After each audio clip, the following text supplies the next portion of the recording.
K through 12, you were taught Black history every February. Every year, learning about the same people over and over again.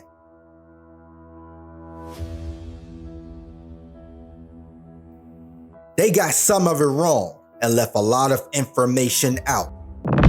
You get your cowboys from, because the word cowboy is a derogatory word for black cowhand. Every 1 in 4 cowboys was black. And Claudette said, I ain't moving either.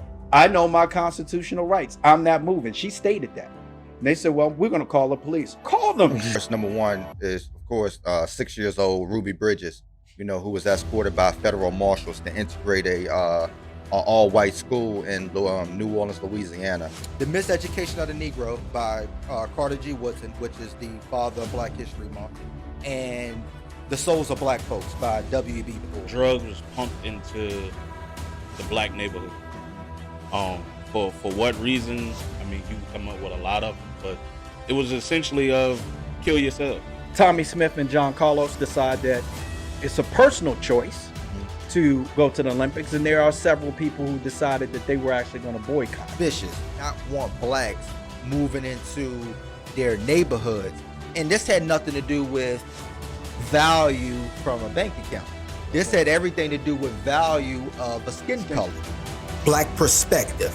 In media, you got to hear that a man was gunned down for little or nothing. A man was choked to death for little or nothing. And for those younger generations, they start thinking about the kids because they are kids. So they thinking about that person's kids. They're thinking about that person's family. And they start to think that could be me. Nobody that can help with that. Elijah Muhammad, the Honorable Elijah Muhammad said it. Malcolm X said it. Dr. King said it. Marcus Garvey said it. W.E.B. Du Bois said it. Every one of our black leaders has said that if we want true change, it has to start with us first. I have a high level of anger towards addiction. Mainly the first part is for myself, because I contributed to the demise of those in the black community as a drug dealer. I contributed to the things that I stand against today. You don't teach what happened in this country.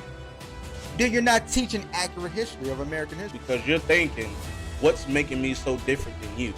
When we're both sitting in the same classroom getting the same education. I've even heard people say, why vote? Because your vote don't matter. Your vote does count. Not many.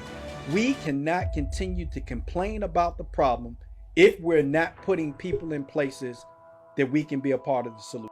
We have to educate the younger generation. And you could correlate this Ahmaud Arbery situation to 8 years ago with Trayvon Martin. Studies show that most black people think talking about their mental health problems or even acknowledging that they have mental health problems is a sign of weakness, and it's not.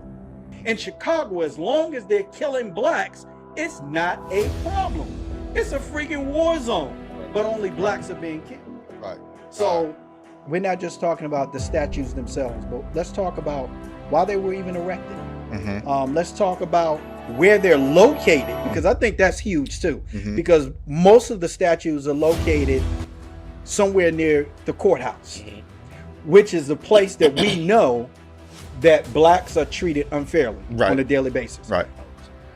But ultimately, the goal is about change. And it starts with the conversation. And you talk about racism and oppression and politics and religion. Everybody ain't gonna like it. That's why this podcast is called My Unapologetic Perspective. New episodes drop every Monday on YouTube under the Mighty Motivation Network channel, on Spotify under My Unapologetic Perspective, and on Apple Podcasts under My Unapologetic Perspective.